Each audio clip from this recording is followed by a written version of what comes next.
Hello everyone, we're still here at the Blockchain Live 2024 in Dubai, covering its 13th edition and getting more inspiring and interesting stories from our guests. Now I have a very special guest, Zain Khan. Zain, he's the Senior Partnership Manager at Cointelegraph. So Zain, welcome in this interview with CoinGate. I would like to know more about your story and if you have some advices to the new joiners of crypto, what would it be? Do your own research. That's the first advice that I want to give to people. But nice to meet you. Hi, I'm Zain. I've been working in partnerships for Cointelegraph. I've been in the Web3 space since a couple of years, as we were just talking back, before getting on the camera. And it's a very interesting space. We like the synergy that, people come together and it brings people together because it's a community-driven approach. And yeah, I'm here, very happy to be here at Blockchain Live with you guys and enjoying the show, building our relationships with the folks that we already know. So thank you for having us. What brought you to the crypto world? How did you end up here? I got into crypto because of Bitcoin. In the early days of Bitcoin, when things were just moving at pace. But then I got fascinated by the amount of freedom and liberty that could be given to people anywhere across the world using internet. So my bigger purpose, as I was talking, is to actually connect different sort of ecosystems which are now fragmented at this stage, but eventually can come together and create a bigger space for people to have blockchain, not just blockchain in the back, but blockchain in their services, but doing something greater good for humanity. So that's what brings me here too. Okay, interesting. So, is there any proper prediction when it comes to crypto? Like for people who wants to invest, who wants to make money, is there any proper predictions like when to start, where to invest? I wouldn't be the right guy to comment on that, but I think the best of the approach at this stage is, of course, to understand the mechanics of how this actually works. And do your own research in the different sort of projects that you're deeply interested or want to get interested in. It's a complete new space, so people are coming and moving in and out at the same speed, I would say. How to get familiar with this world, with this ecosystem? Well, the first step is to talk to someone who has knowledge about this and get yourself familiar with the terminologies, because we are very jargonated in the space, right? Yes. Like you must have started and you're very like, what does this mean? What does that mean? So get yourself familiar with that first and I would advise people to get into reading the white papers of the projects that you're interested in. So to understand the structure and where exactly the projects are heading to. So that's a fair start.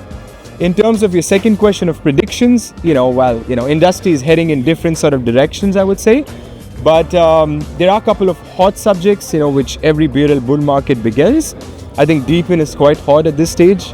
RWAs are also catching up the flame and becoming more familiar. So those are the two takeaways for anyone listening to this. Interesting. I was checking your LinkedIn account and there's something very interesting about you that you wrote about yourself, married to blockchain technology while having an affair with XR. I think, yes. Yeah, and then participating in this event, Blockchain Live, having your own panel and your own insights, sharing it with the audience. So where do you see Dubai and the UAE standing among this global expansion and growth? I think specifically this region, if you ask me in particular, is going to be one of the leaders in the space, especially because we have good regulations in structure now.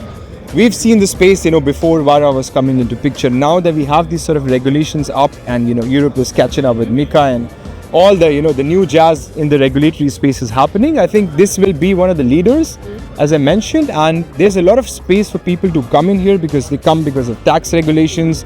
They're quite relaxed here in the space, but they eventually come here for network, right? You can meet everyone in sort of these conferences or the crypto month that we're having, we call it October, not October, because there's tons of conferences happening around here. 100% fantastic. So, from your point of view, who is the generation or the age group mostly investing and interested in this crypto world? Well, of course, it's the Gen Z, which is more fascinated. It's because they are more courageous than other generations, or because the crypto just happened during their development? I think it's because they're more accustomed to something that they've been already doing in the space, right? So if you look at the younger generation, they're already meeting their friends in Sandbox, which I'm sure neither you did nor me, right? So if you look at, the present generation, they're going to be the most crypto-friendly generation that exists. Baby bloomers, not so much, but the mid-generation as well, the younger guys, as you see, they are also very fascinated because they've been exposed to the space. So it's, I think, more about exposure and what's your first point of contact into crypto. You should do your own research and figure out, which is the right direction for anyone to get started with first, and then stick around if you like. Interesting. So then we were talking and chit-chatting behind the scenes, and we were saying, like, if you'd ask financial advisors on where's the best place to invest money to make money out of this investment. Yeah. So crypto is not amongst the first top four, ones. maybe, the top ones. Like first they would recommend the bonds, and then the real estate, the gold. So when do you think crypto would be something very familiar for people to take this risk and invest properly in this world? I think it's changing, what we've been talking about. A lot of people were very skeptical at the start about crypto, but now because the market size is increasing, it's still very small. Let's say if you compare with Apple, right? Like it's a very minute percentage, but eventually it's going to go, rise up further down. So I think that's where people would further down get into the ecosystem. The right time, there's no right time. I think we're still in the early stages of the market. So if somebody wants to get started, this might be the right time. It's never too late. So what do you think the budget that would be convenient for starters? Like someone to start with something? I would advise people not to have any budget, but actually to go to testnets of these various ecosystems and understand, the underlying tech itself. Make yourself familiar with security aspects of this. So testnet tokens, as you know, don't hold any value, right? So you're just starting with something that holds no value at all, and then eventually go on to mainnets of the chains that you really like or support. Bitcoin and Ethereum being the top two. Like, where do you see yourself on personal level in this world 5 years down the line? I want to see a person who's connected the top layer ones together. You told me you're very satisfied from what you did in the past. Oh yeah, the past investments, yes, of course. Yeah. I'm very satisfied because it's got us value that, and freedom to do something for the next 25 years, right? So it's always a satisfying feeling to be here. Interesting. Thank you so much, Zain, for joining me in this interesting interview. I wish you all the best, and we will see you around. Thank you so much. Bye. Thank you.